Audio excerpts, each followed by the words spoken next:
Like them said to me, say, you must put on jacket and tie. I'm at university for crying out loud. Like, why am I going to put on a jacket and tie and go to CAF? Atmosphere shift, brother. This virgin who is a visitor stands up and me can see say, yo, the man want to leave. We go to him, couple of we go to him and talk to him and them type or something there. And, you know, kind of say, you know, that is his perspective, you know, but the man is embarrassed. Right. Visitor, I think Marshall used to purposefully like do things to people. Like for instance, I remember a couple times where I know the song. I'm gonna tell sir, I don't know the song. I'm gonna say, okay, cool. Stand up in the front row. Hi there, this is Odane Mighty and you are watching Tbh with Dale Honeyghan. Alright, greetings everybody. Welcome to another episode of Tbh. To be honest, as you can see, I have a very special guest and I'm excited about this one because me and this young man have had many very interesting conversations, some debates, some conversations over the time. Debates, and I appreciate somebody that challenges me and makes me have to think and makes me very cautious of the things I say when I'm having these debates because he will pick up on everything. So Fred Robertson, well going. Yeah, bro. I'm there. How you doing? You doing good? Apart from the fact that I need to lose some weight, everything is alright, you know? Yeah, man, Fred. I wouldn't mention it if you didn't, but yeah, man, good life. Yeah, man. Good life. Yeah.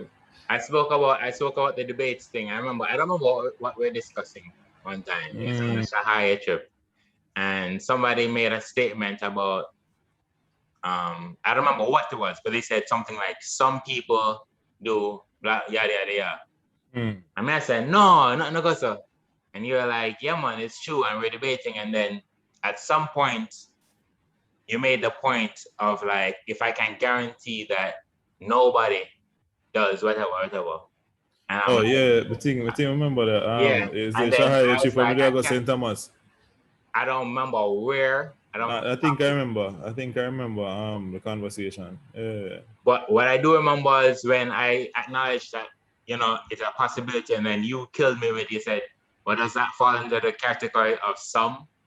And I was like, yeah.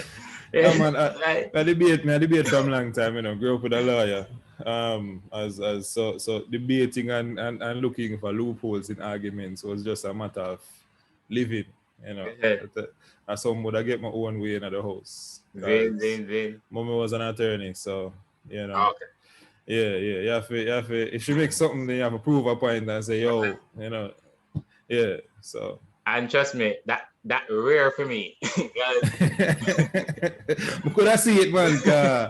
Yo, the man, they argue hard, boy. You see me? I swear, man. Yeah. So, Fred, the first question I normally ask all my guests is, who is Fred Robertson? It's an interesting question. Still trying to find that out. I've been on the journey of me, you know. So, and I think that I've met a couple versions, and out of those versions, I'm finding out where the truth and where the comfort zones are, and where the combinations can be. So the who Fred is somebody who is on a journey to find himself and will continue to be on that journey, I suppose, until him dead. Zin. My introduction to you, I don't remember what year I started in you, but I just remember when, you know, every year the freshmen come in and you see some people stand out more than others. You definitely one of the people there. Right. I appreciate that. In the room, people are gonna know, yeah man, that you there, even if they don't know your name or whatever. Walking on campus is very recognizable. And then I was hearing I just show my red, brother. Yeah man, big arm on top. Yeah. Yeah. And then I was hearing about this Fred, and I was like, all right, cool. And then I don't remember how I knew that you sing or sang, but I remember this. I don't know if I shared this story with you, right? But I wanted you to join Shahaya because this was when Shahaya was going through a little rough patch, right? Yeah. A lot of members and especially basses. Yeah. Right. And I think I would have asked you and you would have said no. And then I remember Shahaya was having rehearsal in the chapel. And you were in the chapel. I aborted my game plan because we were gonna learn something new. Right? Me scrapped the plan that I just made the choir sing all of our best songs. Oh, advertisement are going. You know what I'm saying? I was like, all right, watch and pray, run it. And then all right, soon I run it. And then run the rehearsal. And then after I was done, you come up and say you're joining. I was saying, never know say them can I even think I go on with brother. Yeah, man. But they so I think probably because I was a part of Chamber already. And Chamber, you and me know say Marshall is a very demanding person. Right. You have to come choir all the time, and yeah man, you have homework to do. Yeah, you're doing your degree. That's important. That's nice. That's cool. That's nice. Pick up yourself. Man, nice. But rehearsal is at 7:00. Reach, and if you don't reach, then you can't sing and yada. So probably because, but I'm somebody who always gravitates towards good music, and I think it became easier to be committed to Shahai when Marshall wasn't around. It wasn't only me alone who come from Chamber when that happened. Yeah. Because the vibe, I suppose the vibe is the best word, shifted. Marshall was a guy who could make, I suppose he still is, but definitely for me, I hated classical music until Marshall. Yeah. I hate it, but I understand what you're saying. Yeah, man. It wasn't for me, but I remember my first. I think it was what do we call that thing that when you go to school for the first time? Orientation. Right. Yeah, man. So when I went to orientation and I got my education at the Cross. Now I'm coming from Arden, and that's known as a strong choir from high school level nationwide. Right. So it's kind of hard to find a choir where say, yeah, man, I go jump on that.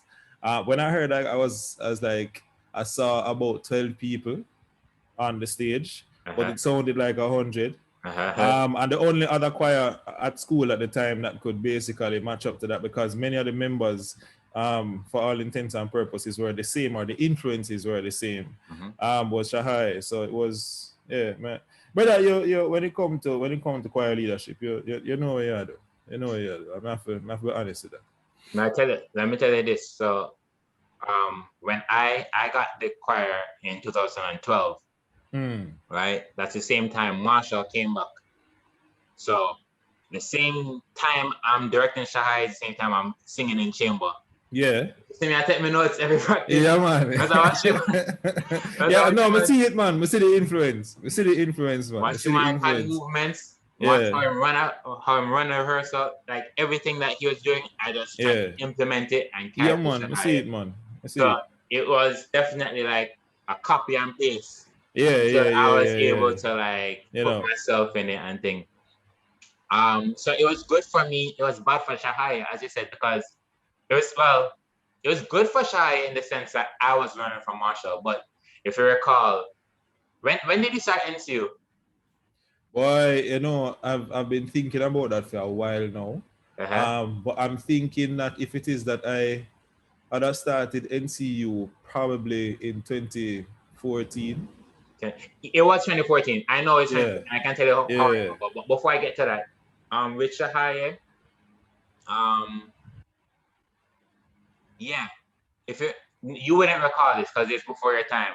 But when Marshall just came, Dr. Robertson, the late Dr. Robertson, he had just come and supposed to my family, but right. It's a good budget. Only the music department choirs could sing at church on Sabbath, right? So yeah, politics. Okay. right. So Yeah. Shahaya couldn't sing for church on Sabbath at all, and then all the top talent that used to be on Shahaya, everybody want to go sing for Marshall now. Yeah. Me want to sing for Marshall, so Yeah. nobody can. It's Marshall. I can't sing Yeah. anybody. But Yeah. then some of the people were trying to juggle both. But as you said, Chamber is just so demanding, and so Yeah, man. yeah, so a lot of them kind of just came off of Shahaya, and then Like, is it about Chamber so demanding, Virgin? Like, I think Marshall used to purposefully like do things to people. Like, for instance, I remember a couple times where I don't know the song. I'm gonna tell sir, I don't know the song. I'm gonna say, okay, cool. Stand up in the front row. And this is not at NCU where this is when we're gone on a trip or something like that. Yeah. So it demanding is a kind word for what Chamber was. Yeah. For sure. And then, as I said, I'm singing for Chambers. So even as it is for to me being the leader of Shahaya, still occupied. So Shahaya went to like a rough patch. Yeah. But it's for the better. I learned from Chamber, and then when Marshall left, as you said, the vibe kind of shifted back to Shahaya. And Shahaya became the standard of choir for the school. Right. And not only the standard of choir for the school. I think I think at that point in time when we shifted, when there was the shift from Chamber being under the guide of Marshall, and people would have shifted to Shahai. Like that's when Shahai, like all who wanted to hold down Shahai couldn't hold it down at that point in time because it was the best choir. Yeah, for sure. Bar none. Like remember I said we did do the whole flash mob thing. Yeah. I don't know if the first one they go through all the right channels, but just so they go. I think y'all would have gone to when I would have left. Y'all did some stuff with TVJ. I think I saw y'all in New York and all them. Like you can't hold down as much as you may want. You can't hold down proper talent, Listen, man. So for those who don't know, and for those who have seen the Shahaya flash mobs, if you haven't, go and check them out. But Fred has been your uncle was the mastermind, I guess, but then you were the one that facilitated. Yeah, I was a facilitator. Connecting your uncle to Shahaya and allowing us to go through that. When they come to me and say, I have this, you never see a flash mob in Jamaica yet. Right. So I say, all right, fine, cool, I'm on a choir. I don't know if I think at one point in time, I must have been on the choir somehow, but I didn't know about the choir. And I said to him, I think I invited him. I said to him, my uncle will come down and just pre rehearsal. Right. And then we just plan out a thing and get a bus for the day and drive out and and then nearly get arrested or something. Yeah, man, them people are people, but listen, man. Some good stories. So me and Milvino was our camcorder for the day. Yeah, videographer. Our videographer, I should say. Yeah.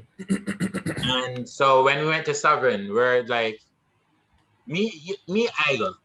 It's a flash on. So me and my Igel mindset already.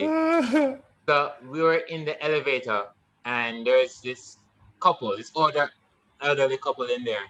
And so me and my Igel self just started to interview them, right? Yeah. When we reached the bottom of the elevator, a security guard came and said, no, none of that, right? So I'm thinking, the first thought I had was, you can't do that in the elevator. That's the first thought. So I was like, all right, cool, no problem. All of Shahai is sitting down, waiting on, what the place name? Island Grill. Yeah. Right? So now I said, let me just start to interview some of the choir members about, how the day has been going so far.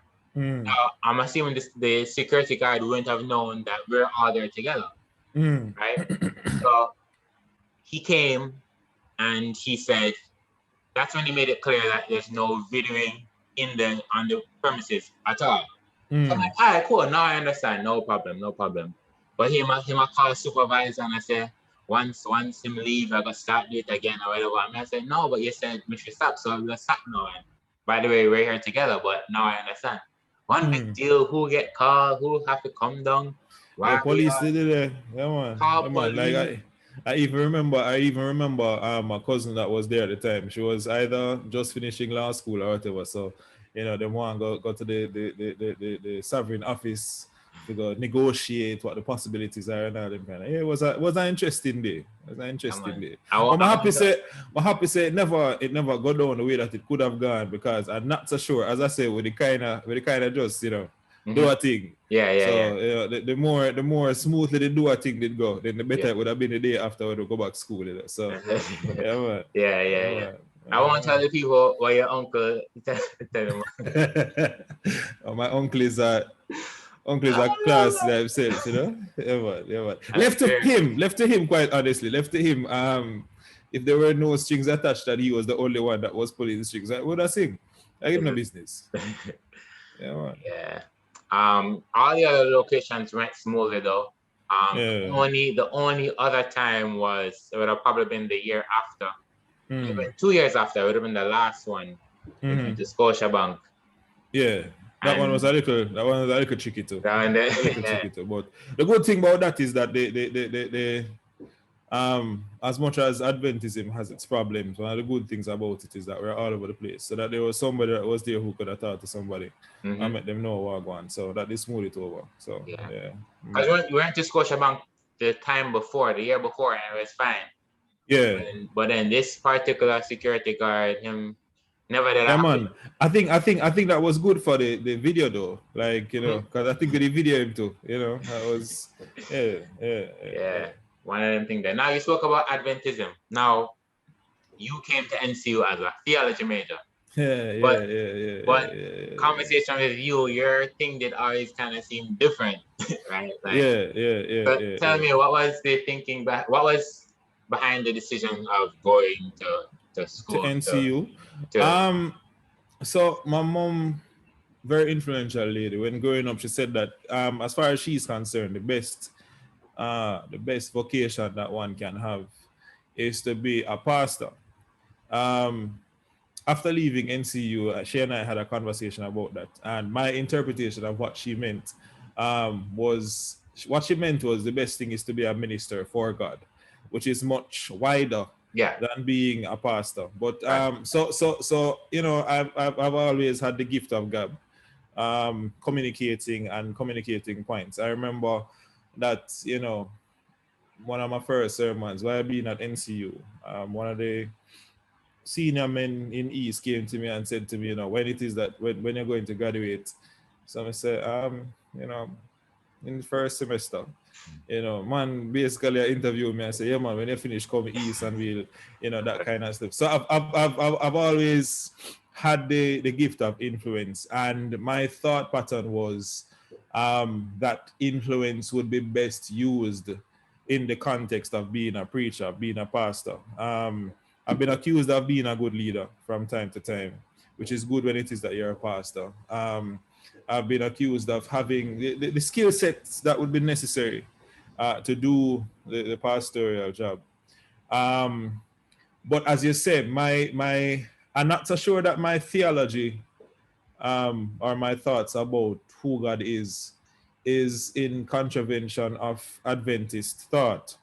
But my acceptance of Adventist culture, how we do things, has always been different, and that more than likely is because I never grew up Adventist. Okay. So I wasn't cultured into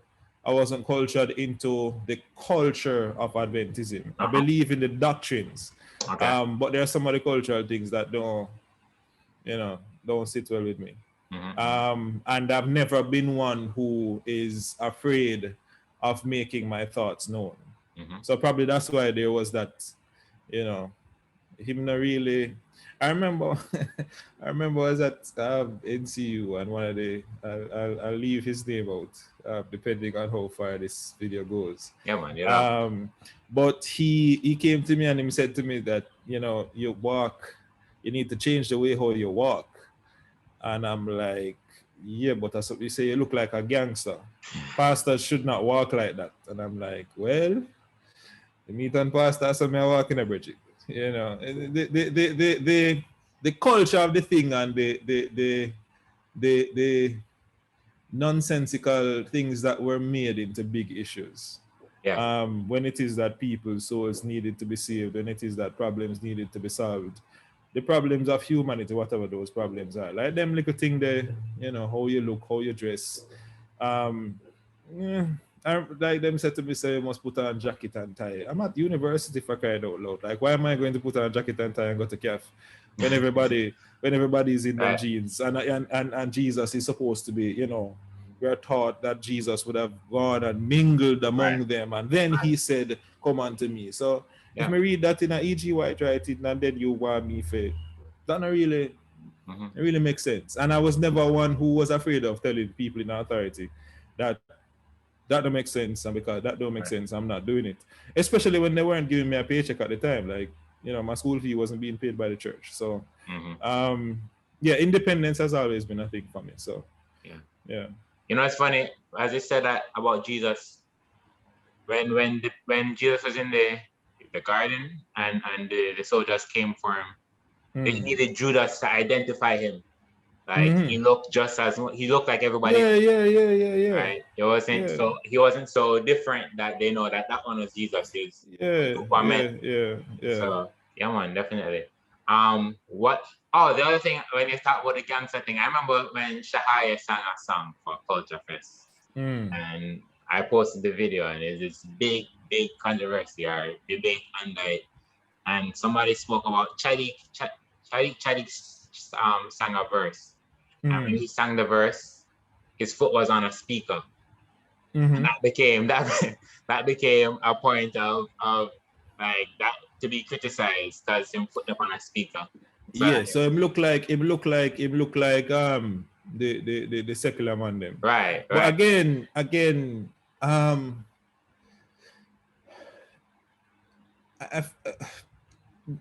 Christians need to be real.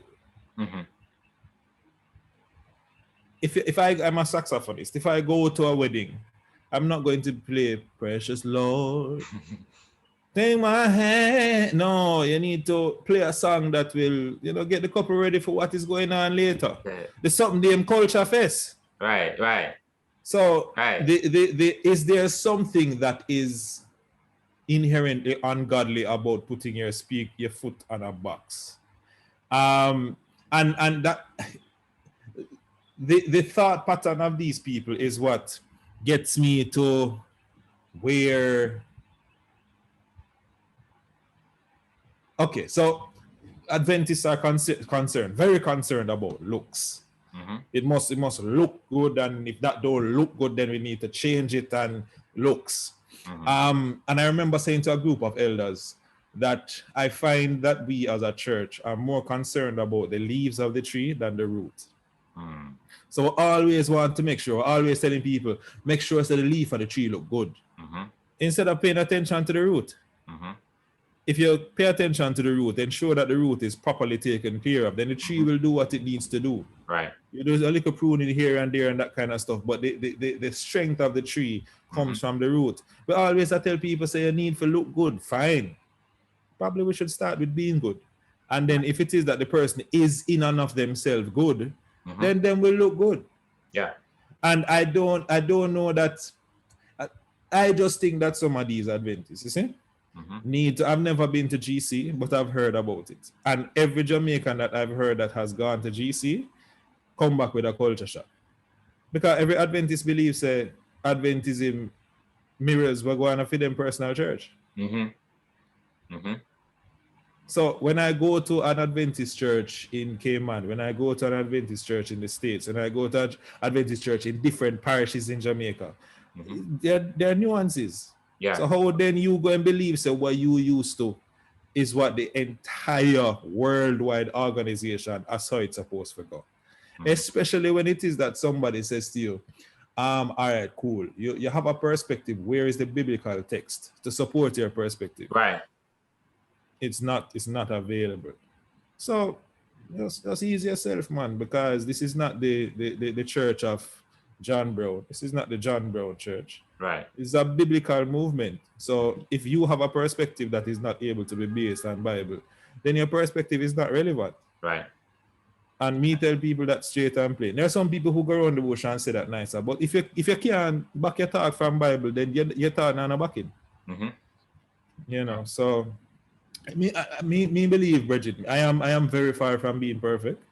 But I believe that no culture is going to save me. I believe biblical Christianity is going to save me. So if anybody come to with cultural Christianity, and with them granny, auntie, elder, father used to tell them, I don't care. Yeah. But if you carry me go Bible now though. Yeah.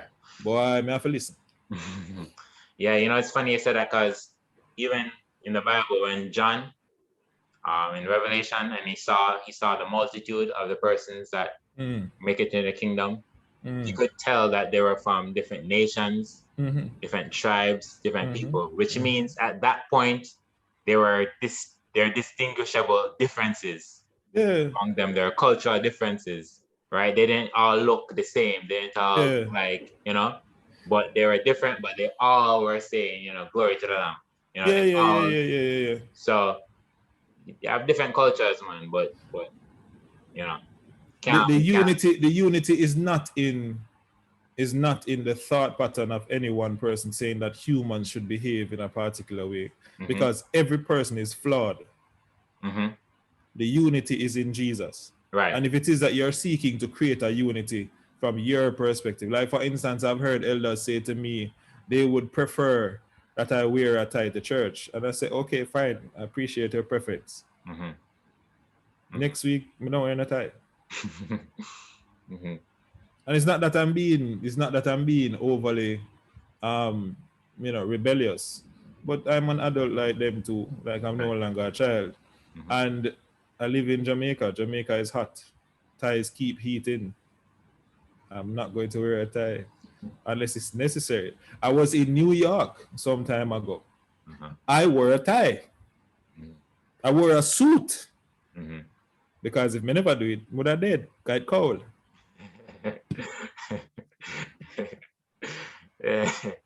Practical. Yeah. Cool. Gotcha. The last thing I'll say on this is I remember when I was having a conversation about genres and church and thing. And a guy made a point about like him going to a concert, a gospel concert. And like people were like waving a rag and thing. And then the point that he made was like, first thing he said is there's a spirit behind every music. And I don't know what that means. I really don't know what that means. But him said there's a spirit behind any music. And when him look on the dance hall, him see them a wave a rag. And when him say you can't have, if that's what's happening in the gospel, that means that it's the same spirit that's in the dance hall, that's in the church. But to me, let's say you're using spirit to mean like principle, because I don't really know what that can mean, but let's say principle. To me, the principle of the spirit is a spirit of celebration, right? So them in the dance hall might be celebrating one thing and we're celebrating another thing. If you look in the Bible and you look on how the Israelites celebrated every time they had a victory. Dance like David dance, bro. Trust me, people could hear the celebration from miles away. It wasn't no holy. There's a time and place for that, but that wasn't it. When the Israelites came to the Red Sea and the water came back and drowned the Israelites, there wasn't no little. It's celebration and on spot, and Miriam might lead them and a dance and whatever. So the whole, it's like, and I always say this, we're looking to the world to see what we should be doing instead of looking to the Bible to see what we should be doing. Yeah, so on that very same point, I remember got this music genre issue. When I was younger, it was a hell of a thing. Now I realize that people set in them ways. And the truth is, and this is not any it's just a simple truth. Some people are going to die with their perspective. Right. And the truth is that they let us say that there are some people that believe that, you know, there are certain genres that shouldn't be played in church. I'm not so sure that that's a salvific issue. So them can believe that and still go to heaven. So it really doesn't matter. But I remember there was, again, an elder that was, you know, we're having this conversation, and he said that in the when Daniel wasn't there, but when Shadrach, Meshach, and Abednego were supposed to bow down, the text said that all types of music were played. Mm-hmm. I say, but you can't have all types of music in the church and yada yada. So I say, but if all types of music were played, what does all mean? Everything. Mm-hmm. So then I said to him, say, could gospel music have been in that all music? Mm-hmm. Argument done. Because we use these phrases without context, and people don't question the context. So how many Christians understand that the concept of gospel music is a relatively new concept? Like there was no gospel genre until probably in the 1930s, 1950s, when the black people were moving en masse in the church, and that was something that they could sell. Mm-hmm. So for instance, Sam Cooke, he came out of the gospel belt. He was one of them gospel singers, and the same thing that happened to gospel people now is the same thing that happened to him, in that he started to sing secular music, and the church vilified him until he was more accepted, and then they start make money and thing. So, but like when you look like a song like, it's been a long time coming, like how is that not a song that is, filled with meaning? He was talking about the struggle that the black people were going through in the 1960s. But the main point though is the conversation about genres, I think, will continue to happen. But there are some of us that know that it's a conversation without basis. Because you and me know this specific song that many Christians that from many denominations like, "A mighty fortress is our God." Mm-hmm. If you look at the history of that song, it's literally like taking a cartel or an alkaline song and putting gospel to it. Right. But it has been sanitized by time. Right. Just because everything classical is good now, because why them come from the olden times, so that must be good. Those people were holy back then. But there was secular classical music, bar classical music, and there was church music. So people will always have their perspective, and in the same way that I can have mine, they can have theirs, and But I know that I've listened to gospel hip hop. And the truth about it and the biblical nature of it, like the man I quote texts and all them kind of, I want to go read the Bible from Ball. Come never look on it that way. It's affected me. I'm certain that it's affected other people. I know that it's affected other people, and I've seen how it has made their Christian understanding and their Christian walk stronger. So who am I? And I don't really hear, country or Western gospel or the more sanitized gospel. I mean, I hear them quote Bible texts. So yeah, well, definitely. Let me tell you what I want to do. I want to have, because I've had this conversation with Mike as well, but I want to have somebody that does not share my views. I want to have one of those persons on, and we just hash it out. That would not be nice, Dale. Let me tell you why. I want it for the benefit of the persons watching. Yeah, but Dale, me know you as a debater. Me know you as, and your debating styles are strategic and slow in movement. You don't need to be. You'll take 5 minutes to make a point that can be made in 3 minutes. But when it is that the point is made, the person is cornered. You just feel like say you got embarrassed whoever that person is. So just make sure say anybody who it is, just make sure say them back well, Brad. And yeah, them a good brethren or sister, and really no matter if them look like fool. Because you are going to question the veracity of their thought patterns, and if the person is not big enough to go through that in a public setting, that may be interesting. But I hear show still, so. But that won't be my intention, though. My intention was whatever, man. It won't be your intention, but you're going to do. No, and I definitely choose somebody that I know can hold their own. Okay, cool. Because if I carry on a lightweight, then I'll go. Yeah. I want somebody that may have some strong points, even things I may have thought of Me see I go feel something wrong, most likely. But Yeah, but don't choose an elder though. Choose somebody where they will have no political standing in the church, so they don't gotcha. really have to, you know. Gotcha. Because to come from a place of ignorance, Yeah. but have the pressure of position, Yeah. it makes it very Yeah. is a struggle to face the truth. So Yeah, yeah, that makes yeah, sense. yeah, That makes yeah, sense. yeah, yeah. You Yeah, see, that's why. You see, that's why I need this. I'm gonna find things yeah, bro. a different way. Yeah. Cool. Probably I just should give a monologue, just a presentation on my views. Just put it out there. Yeah, because as I say, some people let me realize that they want to put it this way. So I go to Spanish Town Church. There's this particular pastor that came to Spanish Town Church that was saying that, look, the praise and worship thing needs to be with that Spanish Town Church. And so this is on YouTube, so we know so we can say it because it's part of public record. Okay. We just had the Adventist church. Our culture is not the same as other churches where we grow the young people up. So if you're interested in playing drums, if you're interested in playing keys, like go around the person who is doing it now in the next 5 years, you take over kind of thing. We don't have that culture. So when we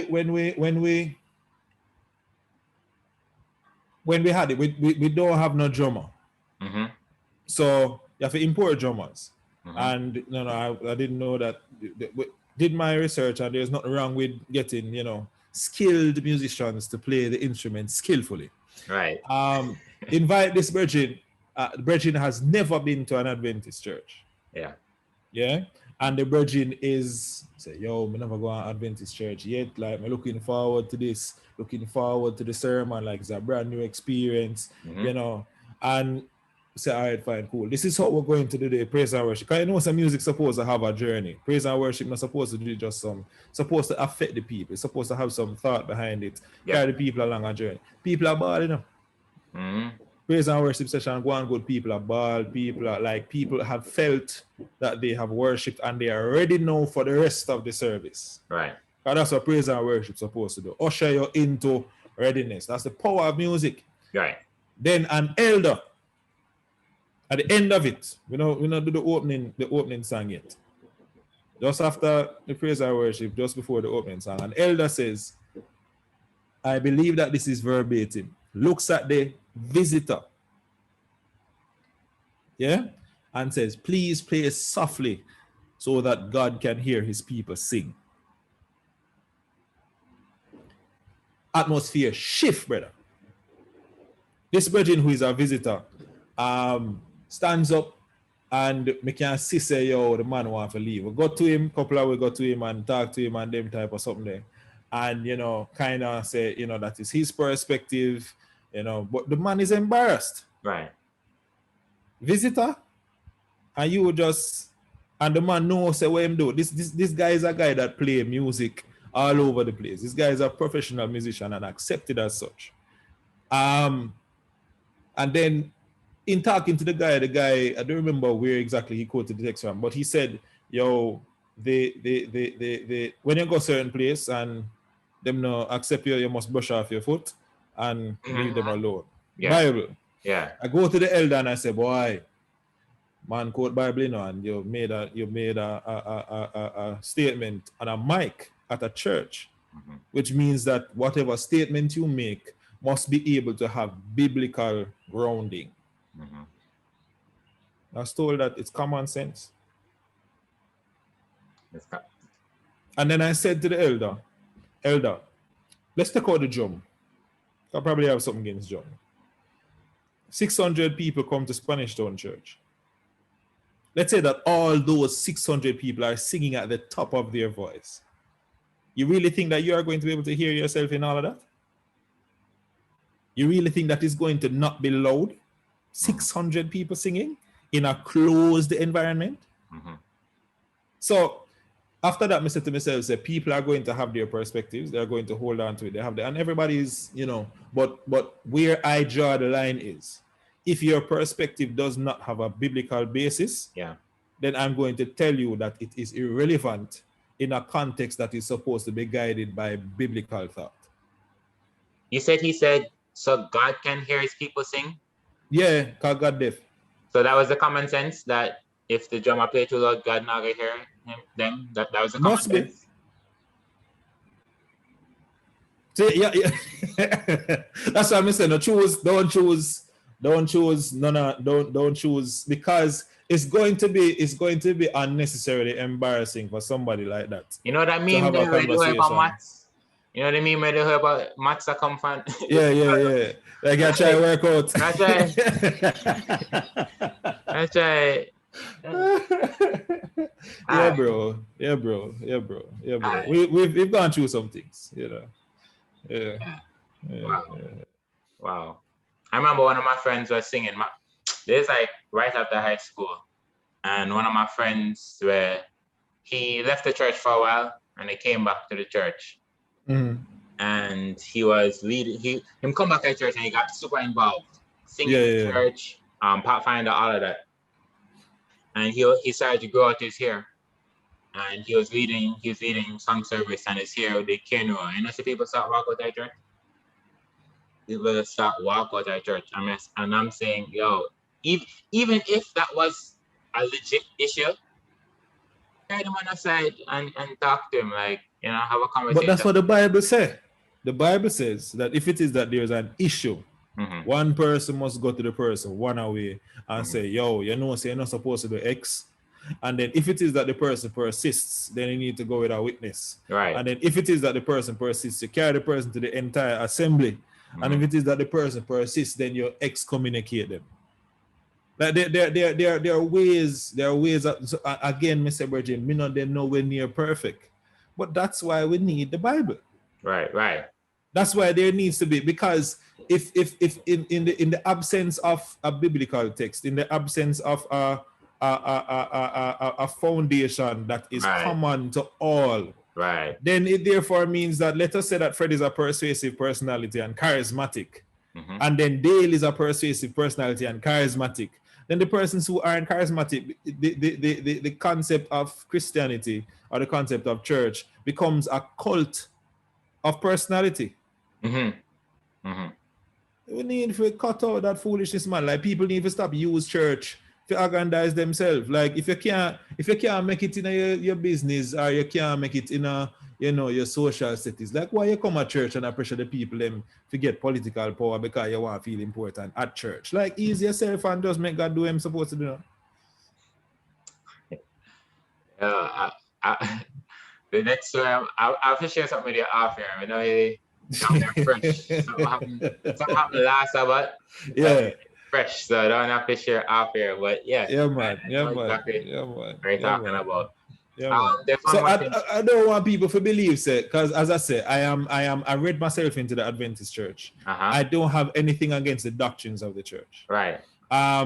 Where I have some issues are with the practice of the culture of the church, where people are, and in every organization you're going to have people clashing. But my thought is that if more of us were more interested in what it is that we say that we are interested in, if it is that we're interested in walking down the road with Jesus and walking to heaven and hoping that at some point in time there will be a saving relationship, then life would be much more easy, because we have to bear in mind that it's not we alone read Bible. Like, I've heard people who mean no, say them a heathen. When them quote Bible to me, man, me say, yo. And them a watch way. And what they see is hypocrisy. So if you there in a church are going holier than thou and you're not enjoying the sex, you're not enjoying the rum, you're not enjoying the partying, but you're a hypocrite and you're going to get hell just like me, then might as well me go and enjoy some things and go hell same way, as against there being an obvious difference, you know? So I don't want it to seem like I am a basher of the Adventist church in its entirety. No. But there are some things that need changing. And if it is that I need to be the person that points that out every now and again, then I have no problem being that person. Gotcha. For some balance, what are some of the things you think are commendable? one of the things that I know for certain is that I have found, especially at Spanish Town Church, and I think at other churches, there's something about the Adventist culture that makes people confident. Okay. Like the leadership that happens because the young people are exposed to leadership from a very early age. By the time the young people them reach certain, them ready. Yeah. With regard to biblical doctrines, I am yet to find a movement, a faith movement. Come and read. As me say, I read myself in that church. I used to be Anglican, and I remember reading the Mark Bible. I'm a ball because I say, yo, me used to, like, I was supposed to, if I had stayed out of the church for another year, like I would have started swimming at the national pool. Like my swimming trainer, they don't tell me that already.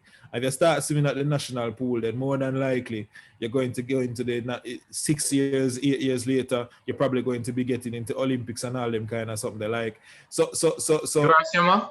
Yeah, man. Still have me. Cause the good thing is that my foot did big, so like me have natural flippers, Yeah. So and then because I was tall, by the time me dive off into the pool, like there's a certain advantage that I have and all of that, So but the doctrinal soundness of what it is that we believe, I have found nowhere else.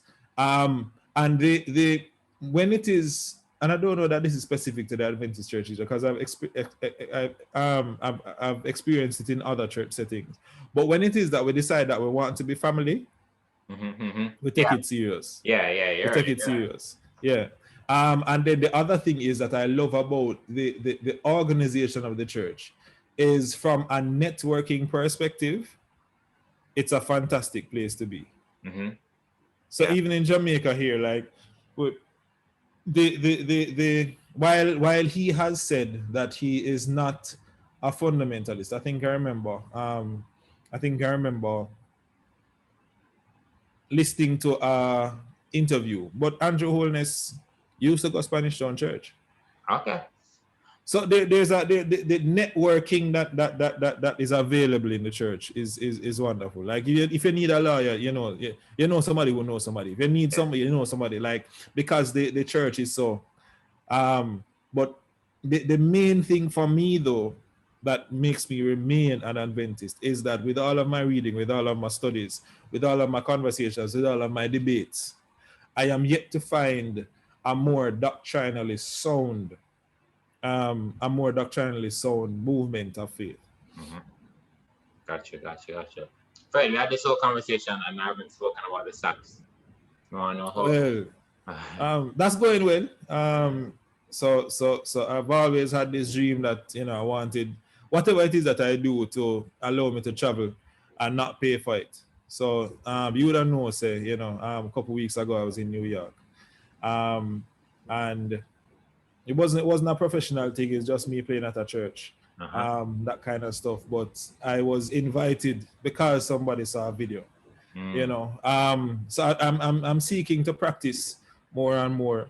And that's what I'm doing. I'm going to be putting out more videos. But the saxophone, the saxophone for me is something that allows me to express in a way that I can't express singing. Like the high notes, the low notes, the runs, all them kind of something like is. And I noticed that it's an instrument that it can sing.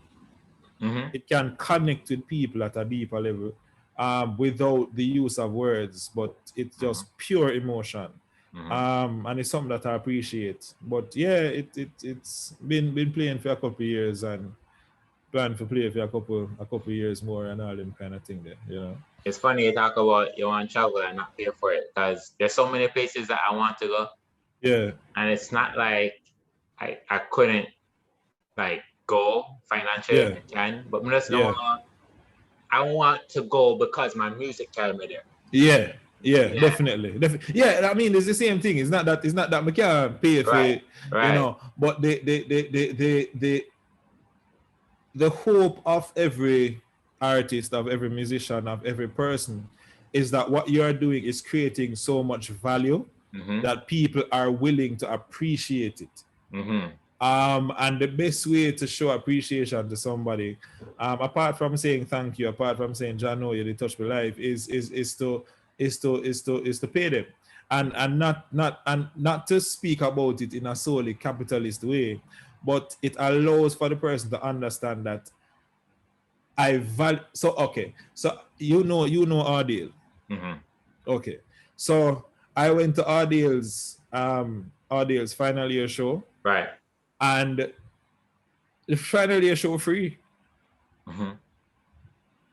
But when the final year show done, I go shake him on after. If you understand what I mean. Because it was that good. I did feel away. If me did left, I'm never, if I did not give something in exchange for all that value that I received. Right. I remember Ardale's final year show for the rest of my life. Yeah. The man I play music, and the way all the man I play, like the old woman get up and just start dance. Me not see that regular. Like as a musician, you're playing something, you don't really business about your artists, like the man in our music, and the audience is getting up and dancing. They're moving to the music. Like the music caused the audience to become electrified. Right. That is a special type of musician. So while there was no charge, I was compelled to give him a thing. And certainly it was nowhere worth what it is, because I never have the amount of money when I think it was worth at the time. Right. But yeah, it's something, is when a musician, is blessed by an appreciative audience, it's always a nice thing. Yeah. I remember, it's might be the last thing, but I remember while you were at NCU, I did a solo at church. I did an arrangement of Watchy Saints, right? And this was a time period where I was. So I had a particular way of arranging hymns and whatever. But when I watched other keyboardists, it's like their approach to arranging was just different. Yeah. And I wanted that, right? My kind of thing was like to carry persons on a journey. Yeah. And where we go in terms of keys and modes and them kind of thing, then where I take the hymn or whatever I'm arranging. But then I watch other keyboardists and it's chops and fat cards and licks and thing. And I wanted that. But I just remembered when your response to the hymn I played, it kind of just validated like my approach. And so no, but you see what you just said a while ago? Like I've had a struggle, because every musician will know me, say like I have a tone. Yeah. But when it comes to musicality, the licks, the runs, the progression and all them kind of, like I still struggle with that. And because I struggled with that kind of thing, in the grand scheme of musicianship, I also struggled with whether or not it is that I'm bringing value to the musical conversation, and also to the conversation with audiences. And with speaking to some musicians when me rate, like I remember Dwayne Morris, who is the same guy who invited me up. And I was reasoning with him, and him said, like, Brethren, you realize like people kind of pay for your come here though, like, I know saying rate yourself and thing, but if you really were doing rubbish, like the opportunity would not have been there. Right. And him said that you have to accept your things. So you see what you say a while ago about my thing. It's important, because and not only in the context of music, but in the context of life as a whole. One of my mantras is that everybody's birth is a solution to a problem that the world has. And if it is that you're dead and never solved the problem there, then your life was not lived properly. Everybody has a thing, whatever that is. And if you zoom into and understand and communicate that well. After a while, who's supposed to appreciate it will appreciate it. So now when I play saxophone, I still know that I need to practice and that I need to learn how to do the licks better. But I'm always focused on what is that thing. And my thing is soul and tone. So even if it is that I do a song and I do a lick where just every musician in the audience just say, yo, you know when the music in face, yo, dog, that's something that, you know, even if it is that every musician does that, have I communicated with the soul of the audience? It's always my question. You know, there might be another musician who is licks, there might be another musician who is whatever the case may be, but your thing as an individual, separate and apart from music, like if it is that what you do is cook, if it is that what you do is is not customer service, you're the front desk, like what is your thing? Yeah, and it's something where I live. There's this other thing I'm saying, make your value loud. You know, that what is your value and how do you communicate that? Because you know, remember some young people in Bridging and them tell you, say, if you go to school and you get good grades, then you'll get a good life kind of thing. And all of us that have graduated have realized that that's not necessarily true. I'm still not graduated yet. I don't know that I ever will. But what the world needs is especially from a job standpoint, is value. Right. So if you will not bring in value, right, then you're not gonna get paid. And the more that people understand that, you know, the more value you get is the more you're able to exchange with the marketplace, whether it's the job market or the food market or the music market or whatever market. Remember, says a market. You know, so that thing, brother, where you just say a while ago, like it hit home so hard. My thing, it like that you come and forgive. You know, that all I will come and forgive, and that is what that is the authenticity that the rest of the world will appreciate. I heard a pastor once say that you are God's only shot at you. Yeah, Bridging, like trust me, bro. I'm not that big red youth around the place. I just mean that you know, them not another daily around the place. You know, and I find that probably because I've been such an individualist for all of my life, we're always trying to fit in. So at NCU, I don't know that I ever tried to fit in. Like, I just did me. I remember when we did their first year, like they were contemplating that I should be ministerial. Something about first year ministerial. The person who represents the first years on the ministerial committee, whatever it was at the time. And there were some guys that did them political speech, like, you know, I've been here for so long and I understand the struggles of the first year students and I will represent you to the best of my ability because I understand your struggle. He stand up and said that, look here, I don't like meetings, and if you don't choose me, I do my thing. But if you don't really want somebody who is forthright and frank, and then nobody choose me. Sit down. Them choose me. I realize, no man, I realize people, there are some people who like political correctness. There are many people who do. But at the heart of it, people love authenticity. Yes. Real, no real, and people like real.